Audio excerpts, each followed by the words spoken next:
बेटा राहुल, मेरी बीपी की दवाइयाँ खत्म हो गई हैं, मंगवा दो।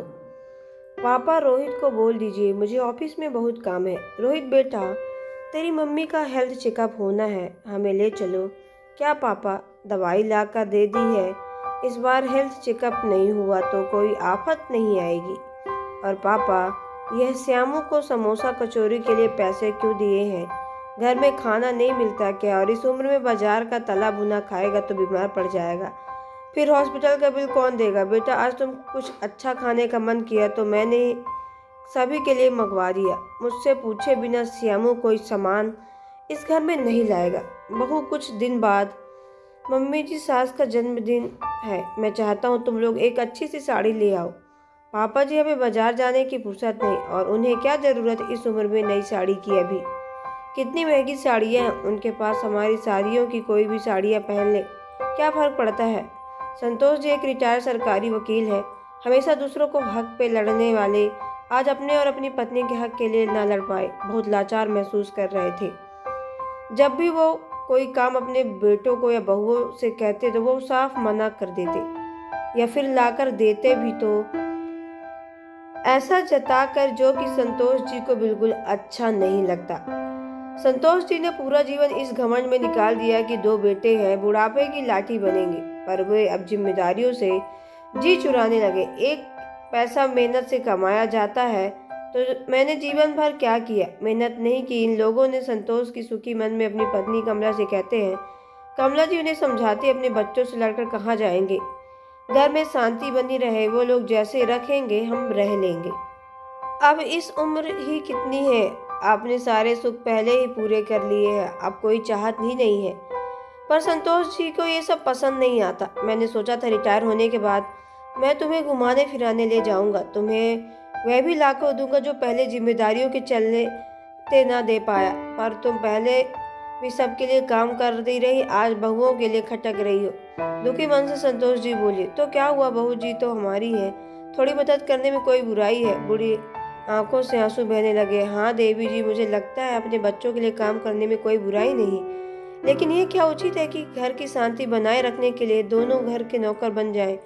तुम सबके लिए चाय नाश्ता बनाकर कमरों तक वेटर बनकर देने जाओ, क्या आकर अपना अपना काम संभाल सकते हैं? तुमने तो अपने बेटों को रोटी बनाना सिखाया था, जब तुम बीमार होती थी सब मिलकर तुम्हारे लिए खाना बनाते थे, पर अब लायक होते हुए भी हमारा ध्यान कोई नहीं रख सकते। हम सिर्फ दो वक्त का खाना शांति से चाहते हैं, मदद करना अलग बात है, इससे हमारा हाथ बहुत चलते रहेंगे। बहू, अगर एक वक्त का खाना बना दे तो तुम्हारी भी मदद होगी।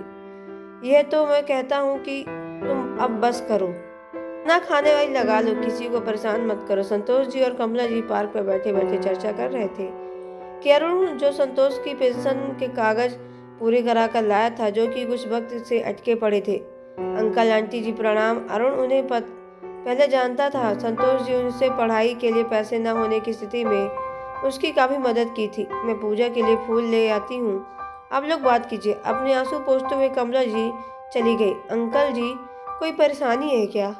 नहीं बेटा, जीवन है तो कुछ न कुछ तो लगा ही रहेगा। संतोष जी बड़े भले इंसान थे, आसानी से बताने वाले नहीं थे अपने घर की समस्या। अंकल माफ करिए, मैंने आप दोनों की बातें सुन ली, आप कहें तो आपकी समस्या का समाधान है मेरे पास, और मेरे पास क्या आपके पास ही है? संतोष जी चौंकते हुए बोले, मेरे पास? 4 दिन बाद राहुल बोला, ये कौन है? राहुल, मैंने हेल्थ चेकअप के लिए घर बुलाया है, ऑनलाइन बुकिंग कर, अब तुम्हारा वक्त बर्बाद नहीं होगा, मैंने खुद ही बुक किया है। दोनों बेटा बहू सुनकर चुप रह गए, अब बोलते भी क्या। अगले दिन बेटा समोसा कचौरी, राहुल चिल्लाया। संतोष जी बोले, मैंने मंगवाया है, हम दोनों के रिपोर्ट नॉर्मल है, और हमने श्यामू से नहीं मंगवाया, होम डिलीवरी करवाई है। घनश्याम हलवाई से, यहाँ से चाहो तो तुम लोग भी खा सकते हो। फिर बेटा बहुत चुप रह गए। मम्मी पापा, आप लोग इस वीकेंड पर घूमने जा रहे हैं, आप दोनों घर पर अपना ख्याल रखना। उन्हें अपनी माँ का जन्मदिन का याद नहीं था। राहुल और रोहित, मुझे भी अपनी यह कहना है कि वीकेंड पर हम तुम्हारी शिरडी जा रहे हैं। रोहित बोला, पर आप लोग कैसे मैनेज कर रहेंगे इस उम्र में? अरे कोई नहीं दोस्त, जा रहे हैं, और मेरा एक दोस्त भी शिरडी में ही रहता है, और उसी ने कहा है कि हम सब लोग आ जाएं, सारी व्यवस्था वह अपने घर में ही कर लेगा। मुझे जम गया। सोचा तुम्हारी माँ का जन्मदिन भी वहीं अच्छे से मना लूंगा। हंसते हुए संतोष जी बोले।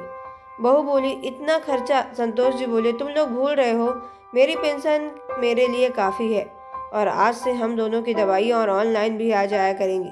तुम लोगों का वक्त और पैसा बर्बाद नहीं करूँगा। बीते दिनों कुछ लोग ने बहुत ही सीख दी है मुझे, उम्र में कोई भी आत्मनिर्भर कितना जरूरी है।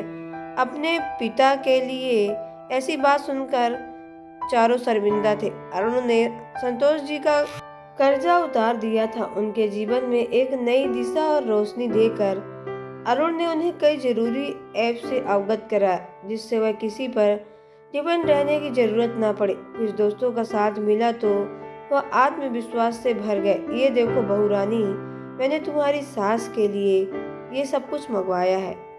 तो दोस्तों, आपको ये स्टोरी कैसी लगी कमेंट बॉक्स पे जरूर बताएं। अगर आप हमारे चैनल पर नए हैं तो चैनल को सब्सक्राइब करके बेल आइकन को प्रेस कर लें, ताकि आने वाली सब वीडियो का नोटिफिकेशन आपके मोबाइल में सबसे पहले पहुंचे, क्योंकि मैं ऐसे ही वीडियो आप लोगों तक लाती रहती। तो चलिए मिलते हैं नेक्स्ट वीडियो के अंदर, तब तक के लिए धन्यवाद।